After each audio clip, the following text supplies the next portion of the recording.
ललकार पाकिस्तान के ऐसे कमांडो की दास्तान जो लड़ाई झगड़े को पसंद नहीं करता था। सियासत ने, हालात ने और पुलिस ने उससे उसका प्यार छीन लिया। वो आदमी बेजार हो गया। फिर एक दोस्त ने उसकी ज़िंदगी बदल दी। वो दिन ब दिन फुलादी जिस्म और इरादों का मालिक बनकर अपने और मुल्क दुश्मनों पर टूट पड़ा। दास्तान की तरफ चलने से पहले चैनल को सब्सक्राइब करें, लाइक करें और शेयर करके अपनी मोहब्बत का सबूत दें। शुक्रिया। ललकार किस्त नंबर 72 इस मरतबा यह हट दाने के बिल्कुल पास से उभरी थी और खासी वाज़ेह थी। यह इंसानी कदमों की आवाज़ लगती थी। लड़की ने अपनी कुल्हाड़ी की तलाश में तेजी से दाएं बाएं देखा। वो थोड़ी दूर उसके झूले के पास ही पड़ी थी। इससे पहले कि उड़कर कुल्हाड़ी तक जाती, यकायक एक शख्स खो के दहाने पर नजर आया। उसके हाथ में राइफल थी। ये मंजर इतना अचानक और गैर मतवक्को था कि चंद सेकंड के लिए लड़की भी सख्ता-ज़दा रह गई। राइफल भर के सर पर बड़ा सा पगड़ था। उसने तहबंद कुर्ता पहन रखा था। वो बड़ी बड़ी मूंछों वाला एक कड़ियल देहाती दिखाई देता था। उसका राइफल पकड़ने का अंदाज बता रहा था कि वह असला शनास है और गालबन उसे चलाने की हिम्मत भी रखता है। उसने दांत निकोसे और लड़की को मुखातब करके जहरीले लहजे में बोला, हुक्म जी के हाथ से निकलना इतना आसान नहीं है सुल्ताना। इतनी हिम्मत और चालाकी दिखाने के लिए तुझे दूसरी तीसरी बार जन्म लेना पड़ेगा। फिर भी जरूरी नहीं कि तू कामयाब हो जावे। लड़की जिसे सुल्ताना कहा गया था अपनी जगह पथराई हुई बैठी थी। वो जानती थी कि राइफल का रुख उसकी तरफ है। उसकी कोई भी हरकत उसे नुकसान पहुंचा सकती है। क्या चाहते हो तुम? वो बोली, मैं चाहने या ना चाहने वाला कौन होता हूँ? चाहने वाला तो वही तुम्हारा आशिक गोरा साहब है और वो तुमको अपनी जोरों बनाकर रहेगा। चलो शाबाश, उठो, अब तुम वापस जाना होगा। नहीं, मैं हरगिज़ नहीं जाऊंगी, उसी न तान कर बोली। हर किसी को पता है कि मैं ब्याता हूँ।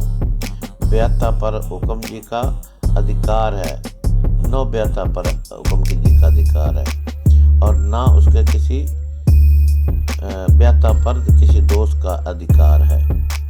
लेकिन वो तुम्हें ब्याता नहीं मानते। पंडित जी ने फैसला दे दिया है और तुम भी इस फैसले को अच्छी तरह जानती हो। मैं इसके सिवा कुछ नहीं जानती कि पंडित जी ने अपने धर्म को मोम की नाक बनाया हुआ है। हुक्म जी के इशारे पर वो इस नाक को जिधर चाहता है मोड़ लेता है। बकवास बंद कर, वो तेरी ये गोरी चमड़ी उधेड़ कर इसमें परकस भर देंगे और भूसा ऐसे भरेंगे याद रखेगी। ऐसी सजा देंगे कि मरकर भी चैन न पाएगी। अब भी वक्त है कि जाकर हुक्म जी के पांव पर गिर जा और गिड़गिड़ाकर माफी मांग ले। हारून, तू जानता है कि मैं किस माँ की बेटी हूँ। मर जाऊंगी पर इज्जत के लुटेरों के आगे सर न झुकाऊंगी। मुझे शर्म आ रही है कि तेरे करतूतों पर। कहने को तो तू मुसलमान है, पर हुक्म जी के फेंके हुए बगैरती के टुकड़े खा खा कर तेरा जमीर मर गया है। जो बंदूक तुमने मेरी तरफ उठाई हुई है, ये इन लोगों की तरफ उठाया था जो तेरी आंखों के सामने दिन रात सकीना और उसकी जैसी दूसरी लड़कियों की इज्जत के जनाजे निकाल रहे हैं। बकवास बंद कर हजाम जादी, जबान खींच लूंगा। यही वक्त था जब मेरी आंखों के सामने बरक सी कौंदगी। इश्तियाल में आकर बंदूक बरदार थोड़ा सा आगे आया था। लड़की ने सूरत-ए-हाल का फ़ायदा उठाया। वो तेज से झपटी और उस पर जा पड़ी। बंदूक बरदार, जिसका नाम लड़की ने हारून लिया था, इस हमले के लिए बिल्कुल तैयार नहीं था। दोनों ऊपर नीचे गिरे।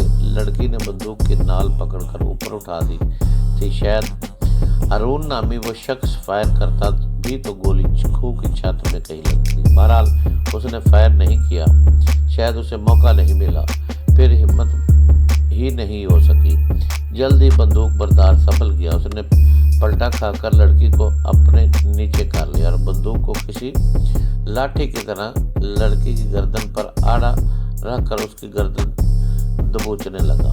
वो भरपूर मज़ामत कर रही थी। मैं मजीद अपनी जगह पर बैठा न रह सका। मैंने बंदूक बरदार के कुर्ते का कॉलर अकब से पकड़ लिया और उसे लड़की पर से खींचने की कोशिश करने लगा। वो खासा जोर आवर शख्स था। टस से मस नहीं हुआ। उसका पगड़ खुल गया और गले में पड़ा था। लकड़ी से उसके सर पर चोट लगाई और फिर उसे सर के बालों से पकड़कर पूरी ताकत से पीछे की तरफ खींचा। यकदम उसने लड़की को छोड़ दिया और वहशियाना अंदाज में मुझ पर झपट पड़ा। उसने बंदूक के चौबी दस्ते से मुझे ज़रब लगाई। ये ज़रब मेरे चेहरे पर लगती मगर मेरे पीछे हटने से मेरे कंधे पर लगी। मैं लड़खड़ाकर पश्त के पल गिर गया। वो मुझ पर पिल पड़ा और बंदूक के दस्ते मुझे अंधाधुंध मारने लगा। मैंने कुछ ज़रबें अपनी कलाइयों पर रोकी, कुछ मेरी पसलियों और सर पर लगी। सुल्ताना नामी लड़की ने जब ये मंजर देखा तो बिफरी हुई शेरनी की तरह बंदूक बरदार की तरफ आई। वो अकब में से उससे चिमट गई, चिल्लाने लगी, छोड़ दो इसको। मैं कहती हूँ छोड़ दो, मैं तुम्हारी जान ले लूँगी, कुत्ते हरामजादे। वो जैसे दीवानी हो गई थी। उसके लंबे बाल दाएं बाएं लहरा रहे थे। उसका तवाना जिस्म एकदम सरकश नजर आ रहा था। बंदूक बरदार हारून ने उसकी तरफ मुड़े बगैर उसे कोहनी से शदीद ज़रब लगाई। वो अपना मुंह पकड़कर कई फुट पीछे जा गिरी। जहाँ वो गिरी वहीं पर छोटे दस्ते की कुल्हाड़ी पड़ी थी। एक लखते के में लड़की ने कुल्हाड़ी पकड़ी और वापस बंदूक बरदार पर झपटी। इस मरतबा उसने बेदरेग बंदूक बरदार के सर का निशाना बनाया। कुल्हाड़ी उसके सर के पिछले हिस्से पर लगी। हड्डी और लोहे के तसादम की आवाज़ साफ सुनाई दी। यकायक बंदूक उसके हाथ से छूट गई। उसके दोनों हाथों ने अपना सर थामा और मेरे पहलू में गिरा। लड़की दीवाना वार उसे कुल्हाड़ी से ज़रबे लगाने लगी। ताम अब वो कुल्हाड़ी को उल्टी तरफ से इस्तेमाल कर रही थी। कुंद लोहे की चोटों ने देखते ही देखते हारून नामी इस हमलावर का चेहरा लहूलुहान कर दिया। वो एक नीम मुर्दा सा दिखाई देने लगा। मैंने आगे बढ़कर लड़की का हाथ रोका। वो अब भी बिफरी हुई थी। मैं उसे पीछे ले गया, उसी खो की दीवार के साथ लगा दिया। वो शोला फिशा नज़रों से बेसुध पड़े बंदूक बरदार को देखती रही। उसकी सांस चल रही थी लेकिन वो गहरी बेहोशी में दिखाई देता था। वो कुछ देर तक खुद को संभालने की कोशिश करती रही। फिर उसने कुल्हाड़ी एक तरफ फेंकी और खो की दीवार के साथ फिसलती हुई नीचे बैठ गई। उसने अपना चेहरा घुटनों में छुपाया और हिचकियों में से रोने लगी। जो तुम्हें नुकसान पहुंचाएगा मैं उसे नुकसान पहुंचाऊंगी। मैं उसकी जान ले लूंगी। मैं तुम्हें कुछ नहीं होने दूंगी, कुछ नहीं होने दूंगी। अगर तुम्हें कुछ होगा तो इस वक्त होगा जब मेरी लाश गिर चुकी होगी। वो अपने मखसूस अंदाज में बोल रही थी और हिचकियों से रोती जा रही थी। मैं दम बखुद खड़ा मैंने उसका अजब रूप देखा था। फिर मैं जैसे चौंक कर बंदूक बरदार की तरफ मुतवज्जो हुआ। वो औंधा पड़ा था। उसके एक दो दांत टूट गए थे। कारी जख्म कुल्हाड़ी के ब्लेड से आया था जो सर के पिछले हिस्से पर था। वहाँ से कई कटी हुई चर्बी के अंदर से मुसलसल खून रस रहा था। इस शख्स ने देसी साख्त की जूती पहन रखी थी। उसका लिबास भी मुझे नामनूस सा लगा। लड़की सुल्ताना की तरह हारून ने भी नामनूस हैदरी आबादी लहजे में बात की थी। एक दो लफ्ज़ हिंदी के भी बोले थे। फिर किसी पंडित जी का जिक्र भी किया था। मुझे मालूम था कि सिंध के अंदरूनी इलाकों में हिंदू आबाद हैं। कई जगह इनकी पूरी बस्तियाँ हैं। मगर मैं सिंध में तो नहीं था, पंजाब में था, बल्कि मुझे लाहौर के गिरदोनवा में कहीं होना चाहिए था।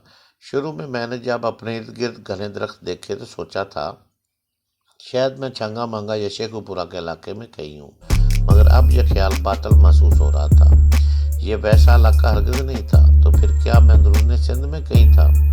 हारून नामी शख्स बिल्कुल बेसुध था। उसकी घनी मूंछों की हरकत से अंदाज़ा होता था वो बकायदगी से सांस ले रहा है। उसकी कमर से गोलियों वाली पेटी बंधी थी और छोटी नाल वाली चीनी सख्त की राइफल पास ही पड़ी थी। सुल्ताना अपनी जगह से उठी। उसने अपने बिखरे हुए बालों को एक बार फिर समेटा।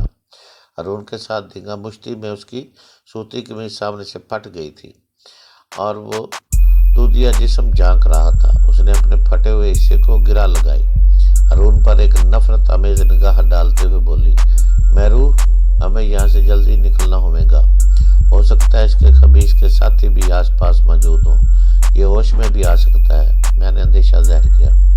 सुल्ताना ने जल्दी हारून की कमर से गोलियों वाली बेल्ट खोली। फिर इसकी छोटी नाल वाली राइफल उठाई और उसे झूले में डाल लिया। लेकिन ये पहले वाला झूला नहीं था, ये दूसरा था।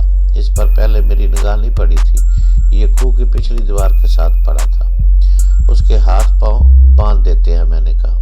اس کی پیشانی پر سوچ کی سلوٹ ابھری. نہیں, میرا خیال ہے صرف 8 باندھ دیتے ہیں. وہ بولی. تمہیں پتا ہے نا وہ وہاں چھوٹے گاؤں میں سرپدا کے پتی راجندر کے ساتھ کیا ہوا تھا؟ راجو نے اس کے پاؤں بھی بدوا دیے تھے. وہ تمہارے دوست مختار کی کوٹھری میں بھوکا پیاسا مر گیا تھا.